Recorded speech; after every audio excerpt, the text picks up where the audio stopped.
在早期，我们针对乳癌的病人，大家总会认为手术把肿瘤切掉，把命顾好比较重要。其实困难的地方在手术之后才真正开始。清新一造就你的美丽。大家好，我是李维堂医师。今天我们来讨论一下乳房重建。在早期，我们针对乳癌的病人，大家总会认为，那乳癌我就是做乳房切除啊，手术把肿瘤切掉，好好做治疗，把命顾好比较重要。但是对于一些比较在意身体形象的女性而言，其实困难的地方在手术之后才真正开始。有的人开完刀之后，照着镜子，起床的时候，穿衣服的时候，总会觉得胸口空空的，好像少了点什么。对于有些病友而言，甚至会影响到一些亲密的关系。这些困扰，我们在门诊或者一些癌症基金会病友团体，其实听到了许多。你并不是一个人，也不是你太注重外表。乳癌切除这个部分，真的其实会影响到一些生活习惯，甚至你的心理健康。这时候，乳房重建就是提供你一个选择，让你重新把这个身体的选择权拿回来。今天这则影片会带你一起了解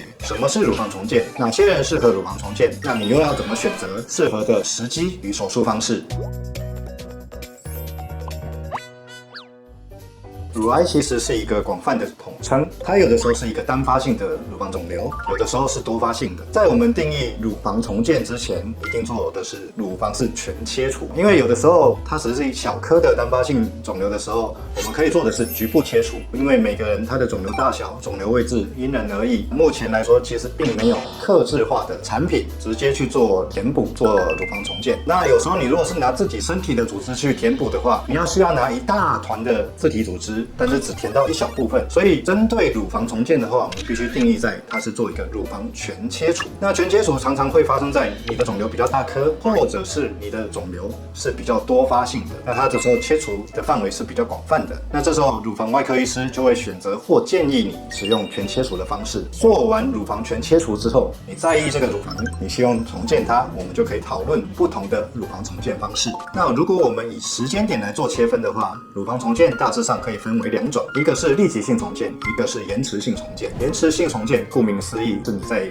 做了这个癌症的治疗结束稳定了之后才来进行重建。那它的好处是你前面最主要就是先专心做癌症的治疗，包括手术，包括化疗，甚至是后有的人会需要放射线治疗，所有的疗程都结束了之后才来进行这个乳房的重建。早期的话基本上都是以延迟性重建为主，缺点在于你这一段时间就会变成是我们刚刚提到的胸口已经是平坦空掉了，双侧的乳房一定相对就是不对称。通常把整个治疗疗程结束也要花费2年，甚至有的人到5年的时间，所以这段时间你的身体形象都会受到比较大的困扰。那我们讲到立即性重建的意思呢，就是你在做乳房全切除的时候，马上就进行重建的手术，一切完乳房马上就帮你补了一个东西，把这个乳房的形态做好做出来。你手术完之后，你不会觉得说，我真正乳房空掉一块这件事情。缺点是在于说，同时间你做了乳房切除，你又做了乳房重建，这是一个非常长时间的手术。那恢复期包括麻醉消退的时间就会拉得比较长一点点。现阶段的趋势来说，主要会是立即性重建，原因是在于说，我们目前一些影像追踪，包括超音波，包括核磁共振，这些影像检查的解析度都越来越高。影像科他们在追踪的时候，能够比较清楚的区分目前这些变化是手术完之后的变化，还是你真的肿瘤有变化有复发。受惠于这些影像学的进步，现阶段我们在做重建的时候，其实比较不影响术后乳癌的追踪。目前大部分的趋势，大家都会倾向以立即性重建为主，但是有些人是因为癌症的级别比较晚，或者是他做乳房切除的时候，他并没有接触到乳房重建的这些资讯，这个时候你还是可以有延迟性重建的一个选择。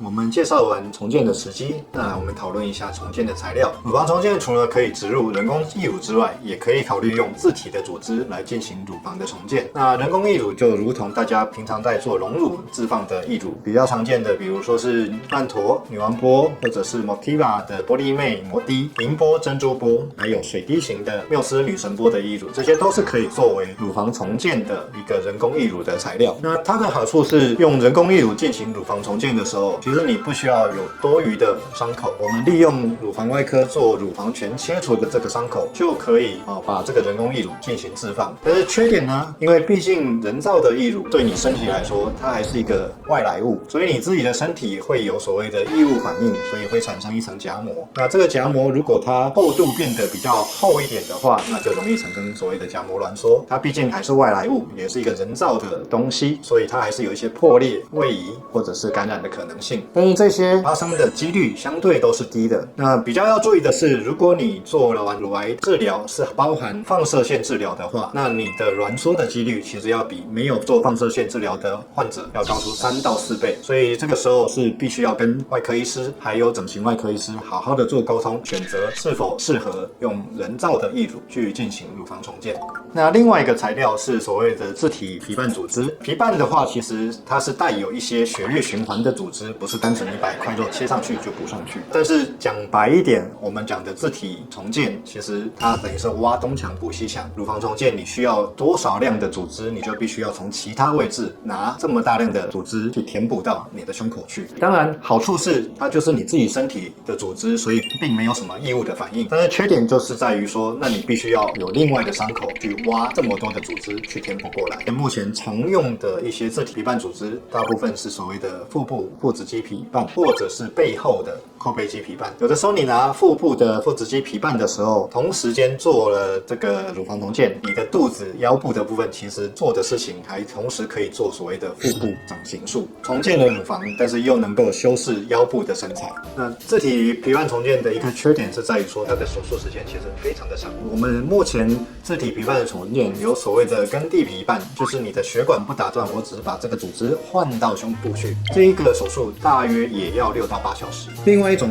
自体皮瓣的方式是我把这个供应这个皮瓣的血管把它打断，重新接到胸口去做乳房重建。这个时候你又合并了一个显微手术，因为你必须要把血管做缝合，所以这个手术时间又被拉长到10到12个小时，包括麻醉的时间也比较长，所以你恢复的时间也就会比较长。术后必须要观察这个皮瓣血液循环的状况，住院的天数也会比较长。所以如何选择你的乳房重建方式，其实必须好好跟你的整形外科医师做咨询沟通，才能选择出你适合哪一种的重建方式。那刚刚我们讲的大部分其实都是单一一侧的乳房重建。那有些患者呢，他如果本身他的乳房是比较下垂的，有时候重建起来呢，跟你原本的正常的乳房形状跟高低位置还是会有落差。其实常常会需要搭配对侧的乳房，不管是做一个提升紧致的手术，或者有些人他在一开始对自己的罩杯没有特别满意，同时想要调整两侧的罩杯，这时候对侧的调整就必须要列入考虑。